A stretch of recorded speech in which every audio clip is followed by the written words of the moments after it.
Hi welcome. ഞാൻ doctor Aju Mathew.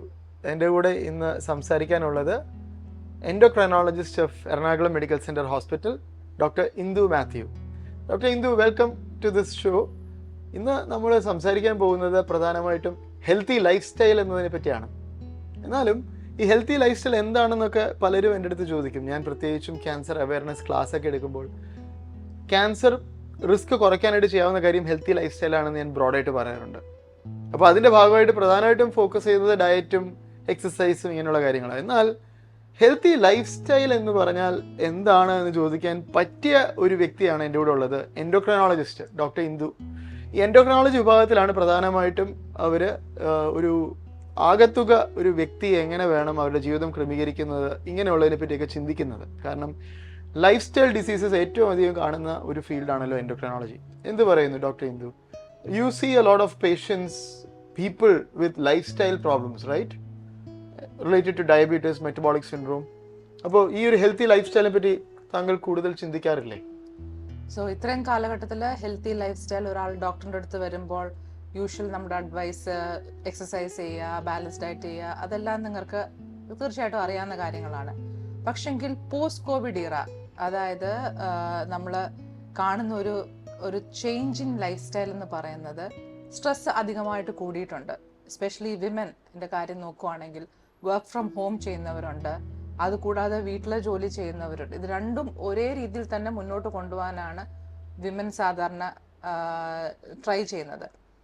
Men ആണെങ്കിലും അതുപോലെ തന്നെ അവരുടെ ജോലിയുടെ സമയം, അതായത് വർക്ക് ലൈഫ് ബാലൻസ് എന്നുള്ള ഒരു കൺസെപ്റ്റ് കൂടുതലായിട്ട് ഇപ്പോൾ കാണുന്നില്ല.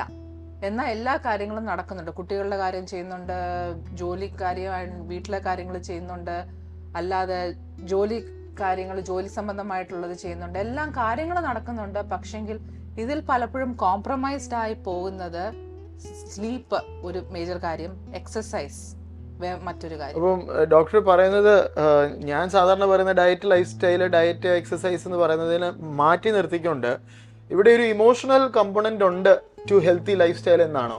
അതായത് വർക്കും ലൈഫും കൂടെ കൊണ്ടു നടക്കുന്ന ആൾക്കാർക്ക് ചിലപ്പോൾ വർക്ക് കൂടി പോകുന്നു, ലൈഫ് ഇല്ലാതാകുന്നു, ചിലപ്പോൾ ലൈഫ് കൂടി പോകുന്നു, വർക്ക് ഇല്ലാതാകുന്നു.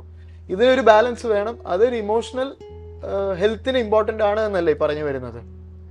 ഇമോഷണൽ വെൽബീയിങ് പലപ്പോഴും നമ്മൾ എപ്പോഴും നിഗ്ലക്ട് ചെയ്യുന്ന ഒരു കാര്യമാണ്. ഫിസിക്കൽ വെൽബീയിങ് പലരും ചെയ്യും, സ്പിരിച്വൽ വെൽബീയിങ് കുഴപ്പമില്ല. പക്ഷെ ഇമോഷണൽ വെൽബീയിങ് ഈ ഒരു പോസ്റ്റ് കോവിഡ് ഇറയിൽ ഭയങ്കര ഇമ്പോർട്ടൻ്റ് ആണ്. അതായത് നമ്മളുടെ സ്ട്രെസ് ലെവൽ എത്രമാത്രം ഉണ്ട് ലൈഫിൽ. ഇപ്പോൾ ചിലപ്പം ഡെഡ് ലൈൻസ് ഓറിയൻറ്റഡ് ആയിരിക്കും, അല്ലെങ്കിൽ ഫിനാൻഷ്യൽ സ്ട്രെസ് ആവും. പക്ഷെ ഇതൊക്കെ നമ്മൾ എങ്ങനെ ഹാൻഡിൽ ചെയ്യുന്നുള്ളതാണ് വളരെ ഇമ്പോർട്ടൻറ്റ്. ആസ് എൻ എൻഡോക്രൈനോളജിസ്റ്റ് എന്തുകൊണ്ട് ഇത് എന്നെ ബാധിക്കുന്നു എന്ന് പറഞ്ഞാൽ, അല്ലെങ്കിൽ എൻ്റെ പ്രാക്ടീസിൽ കണ്ടുവരുന്നത് എന്താന്ന് പറഞ്ഞാൽ, ഈ സ്ലീപ്പ് കുറയുമ്പോൾ തീർച്ചയായിട്ടും ഒബീസിറ്റി അല്ലെങ്കിൽ മെറ്റബോളിക് സിൻഡ്രോമിനുള്ള റിസ്ക് ഫാക്ടേഴ്സ് കൂടുകയാണ്. സ്ലീപ്പ് കുറയുമ്പം സ്ട്രെസ് കൂടും, പ്രൊഡക്ടിവിറ്റി കുറയും. അതായത് ഒരു ഇമോഷണൽ വെൽബീയിങ് എപ്പോൾ ഹിറ്റാകുന്നോ ആ സമയത്ത് നമ്മളുടെ ഒരു ഹെൽത്തി ലൈഫ് സ്റ്റൈൽ അല്ലെ ഹോളിസ്റ്റിക് ഹെൽത്തിൽ ഒരു പ്രയാസം ഉണ്ടാകാനുള്ള സാധ്യതയുണ്ട്.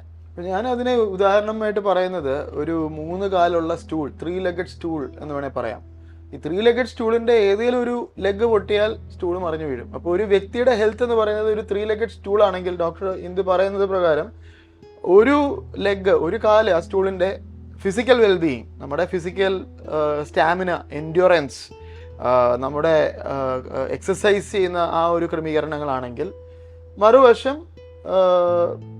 ഇമോഷണൽ വെൽബീയിങ്, പിന്നെ ഫിസിക്കൽ, പിന്നെ സ്പിരിച്വൽ വെൽബീയിങ്. ആത്മീയമായിട്ട് നമ്മൾ എങ്ങനെയാണ്, ആത്മീയമില്ലാത്ത ആളുകൾ ഉണ്ടാകാം, സ്പിരിച്വാലിറ്റിയിൽ വിശ്വാസമില്ലാത്ത ഉണ്ടാകാം. പക്ഷെ അവർക്ക് പോലും അവരെന്തിനെങ്കിലും വിശ്വസിക്കുന്നുണ്ടല്ലോ. ഒന്നുകിൽ സ്വയം സെൽഫ് കോൺഫിഡൻസ് ആകാം, സെൽഫ് റിലയൻസ് ആകാം, ചിലർക്ക് സ്പിരിച്വാലിറ്റി ആകാം. So spiritual wellbeing, physical wellbeing, അതിന് മൂന്നാമത്തെ കോമ്പണൻ്റ് ആയിട്ടുള്ള ഇമോഷണൽ വെൽബീയിങ്ങിനെ പറ്റിയാണ് പറയുന്നത്. ഇമോഷണൽ വെൽബീയിങ്ങിൽ പ്രയാസങ്ങൾ വരികയാണ് എങ്കിൽ അത് എങ്ങനെ ഈ ആസ്പെക്ട്സിനെ, എസ്പെഷ്യലി ഫിസിക്കൽ ആസ്പെക്റ്റിനെ ഇമ്പാക്ട് ചെയ്യും എന്നുള്ളതിനെ പറ്റി പറയുന്നതിന് ഉദാഹരണമായിട്ടാണല്ലോ ഇപ്പോൾ ഡോക്ടർ പറഞ്ഞത് സ്ലീപ്പിനെ അഫക്റ്റ് ചെയ്യുക.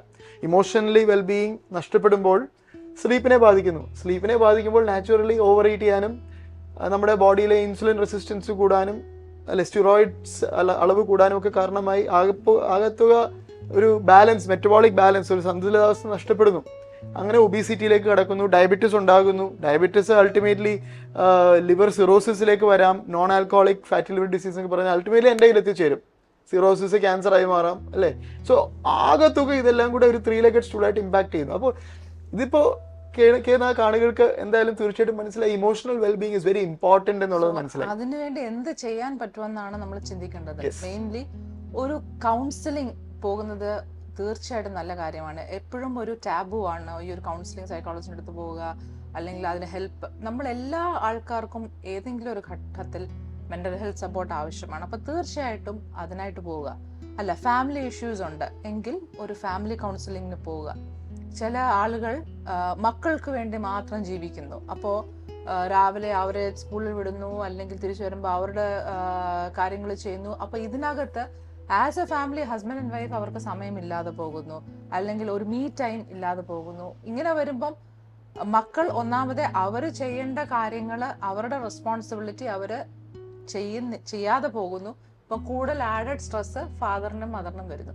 അപ്പൊ ഈ കാര്യത്തിലൊക്കെ ഒരു ഫാമിലി കൗൺസിലിങ്ങിന് പോവാണെങ്കിൽ റെസ്പോൺസിബിലിറ്റീസ് എങ്ങനെ ഡിവൈഡ് ചെയ്ത് ഫാദർ, മദർ, ചിൽഡ്രൻ എന്ന രീതിയിൽ കൊടുക്കാൻ പറ്റും. ഇങ്ങനെയൊക്കെ നമ്മൾ ചെയ്യണ ഇമോഷണൽ വെൽബീയിങ്ങിന് ആ സ്ട്രെസ് കുറയാനും ഇമോഷണൽ വെൽബീയിങ് ബെറ്റർ ആകാനും സാധിക്കും. വളരെ പ്രാക്ടിക്കൽ ആയിട്ടുള്ള ഐഡിയാസ് ഒരു കൗൺസിലിംഗ് സൈക്കോളജിസ്റ്റിൽ നിന്ന് കിട്ടാവുന്നതാണ്. അപ്പോൾ മെന്റൽ ഹെൽത്ത് സപ്പോർട്ട് അല്ലെ ഇമോഷണൽ വെൽബീയിങ്ങിന് വളരെ ഇമ്പോർട്ടൻസ് ഉണ്ട്. അത് തീർച്ചയായിട്ടും ഈ 3-legged സ്റ്റൂൾ എന്ന് പറയുന്ന പോലെ ഒരു കംപ്ലീറ്റ് ബാലൻസിൽ നമ്മളെ ലൈഫിനെ കൊണ്ടുപോകാനായിട്ട് സാധിക്കും. അപ്പോൾ ഈ ഇമോഷണൽ വെൽബീയിങ് നമ്മുടെ വർക്കിനെയും ബാധിക്കും.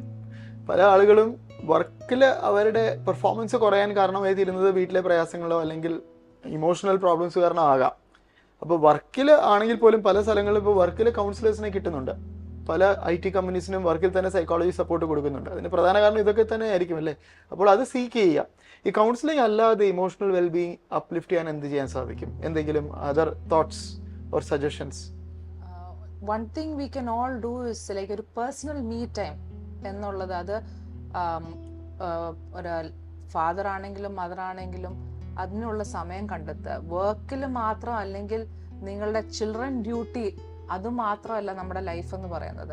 ഇപ്പം ഒരു ഷോർട്ട് ടൈമിനാണെങ്കിലും ഫ്രണ്ട്സിൻ്റെ കൂടെ ഒന്ന് പോയി, അല്ലെങ്കിൽ പഴയ സ്കൂൾ ഫ്രണ്ട്സുമായിട്ട് ഒക്കെ ഒരു ഗെറ്റ് ടുഗെദർ, അതൊരു ഷോർട്ട് ടൈം ആണെങ്കിൽ കൂടി that benefits a lot for the emotional wellbeing. അല്ലെ നമ്മളുടെ പേരൻസിനെ വിസിറ്റ് ചെയ്യുക, എന്തെങ്കിലും, അല്ലെങ്കിൽ ഒരുമിച്ച് ഫാമിലി ആയിട്ട് വെക്കേഷൻ എടുക്കുക. ഷോർട്ട് ടൈം മതി, ഒത്തിരി ചെലവ് വേണമെന്നില്ല. ഈവൻ ഒരു സിനിമയ്ക്ക് ഒരുമിച്ച് പോകുന്നതോ, ഒരു ഫാമിലി ആയിട്ട് ഒരുമിച്ച് പോകുന്നതോ, അല്ലെ ഒരു ബീച്ചിൽ ഒരു ചെയ്യുമ്പോൾ ഒന്നാമത് ഒരു ഫാമിലി ബോണ്ടിങ്ങിന് അത് സഹായിക്കും. അല്ലാതെ തന്നെ നിങ്ങൾക്ക് സ്വയമായിട്ട് തന്നെ ഹസ്ബൻഡ് ആൻഡ് വൈഫ് ബോണ്ടിങ്ങിന് സഹായിക്കും. അല്ല, നിങ്ങൾക്ക് തന്നെ ഒരു റിലാക്സേഷനുള്ള സമയമാകും. അപ്പൊ അതിന് ഒരു ഫ്രീക്വന്റ് ആയിട്ട് സമയം കണ്ടെത്തുക. അല്ലെങ്കിൽ അത് ചെയ്യാൻ പറ്റുന്നില്ല എങ്കിൽ ഇപ്പം കോൺസ്റ്റന്റ് ആയിട്ട് ആങ്ഷ്യസ് ആയിട്ടുള്ള ആൾക്കാരുണ്ട്. അങ്ങനെയൊക്കെ ഉണ്ടെങ്കിൽ തീർച്ചയായിട്ടും മെന്റൽ ഹെൽത്ത് സപ്പോർട്ട് അത്യാവശ്യമാണ്. അത് കണ്ടെത്തുക. എൻ്റെ ഒരു സജഷൻ, റൈറ്റിംഗ്, റിഫ്ലക്ഷൻസ്, സ്വന്തം കാര്യങ്ങൾ, ചിന്തകൾ എഴുതി വെക്കുക, കുറിച്ചു വെക്കുക. ബ്ലോഗിങ് എന്നൊക്കെ പറയും. ഒരു ഡയറിക്കകത്ത് എഴുതി വെക്കുന്നത് റിഫ്ലക്റ്റ് ചെയ്യാനും നമ്മുടെ ജീവിതത്തിൽ മാറ്റങ്ങൾ വരുത്തേണ്ടത് മാറ്റം വരുത്തുവാനും ഒക്കെ നമുക്ക് അതിനൊരു ഒരു സ്റ്റിമുലസ് തരും. അപ്പോൾ കൗൺസിലിങ്ങിൻ്റെ ഭാഗമായിട്ട് പല കൗൺസിലേഴ്സും പറയുന്ന ഒരു സൊല്യൂഷനാണ് സ്വയം റിഫ്ലക്ഷൻസ് എഴുതുക, ഒരു ഡയറി കീപ്പ് ചെയ്യുക എന്നുള്ളത്. അപ്പോൾ emotional wellbeing impacts spiritual wellbeing, impacts physical wellbeing, impacts the holistic health of A person. അപ്പോൾ ഈ ഹോളിസ്റ്റിക് ഹെൽത്ത് അതിനെ ബാലൻസ് ചെയ്യുക, അതിനെ ഉറ്റുനോക്കാതെ നമുക്ക് ഷുഗർ കൺട്രോൾ എന്ന് പറഞ്ഞിട്ട് കാര്യമില്ല, ഇൻസുലിൻ എടുത്തിട്ട് കാര്യമില്ല. എടുക്കാം, പക്ഷെങ്കിൽ അതിൻ്റെ ഡോസ് ചിലപ്പോൾ കൂട്ടേണ്ടി വരും.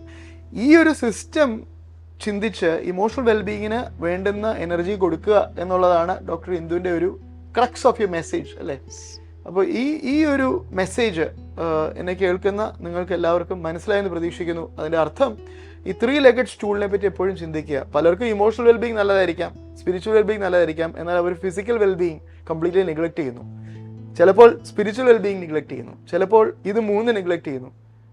നമ്മുടെ എക്സിസ്റ്റൻസ്, നമ്മൾ ബാലൻസ്ഡ് ആയിട്ട് നമ്മുടെ ജോലി ചെയ്യാനും വർക്ക് ലൈഫ് ബാലൻസിലാണെങ്കിലും നമ്മുടെ ഫാമിലി ലൈഫിലാണെങ്കിലും എല്ലാ രീതിയിലും നമുക്ക് എക്സിസ്റ്റ് ചെയ്യാൻ ഒരു ബാലൻസ് ആവശ്യമാണ്. ഈ 3 സ്റ്റൂളിൻ്റെ ഈ 3 കാലുകൾ, ഒരു സ്റ്റൂള്, അത് കറക്റ്റായിട്ട് പോയാൽ മാത്രമേ നമുക്ക് സ്റ്റഡി ആയിട്ട് ഇരിക്കാൻ സാധിക്കുകയുള്ളൂ. So the message from doctor Indu, endocrinologist at EMC, is, think about your holistic health, think about your emotional well-being, address it.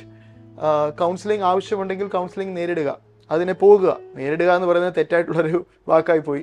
Counselling seek ചെയ്യുക. When you need help, seek support എന്നുള്ളതാണ്. അപ്പോൾ ഡോക്ടർ ഇന്ദുവിനെ കാണുന്ന പല പേഷ്യൻസും doctor ഇന്ദുവിന് തന്നെയാണ് actually emotional counselling കൊടുക്കേണ്ടി വരുന്നത്, അല്ലേ?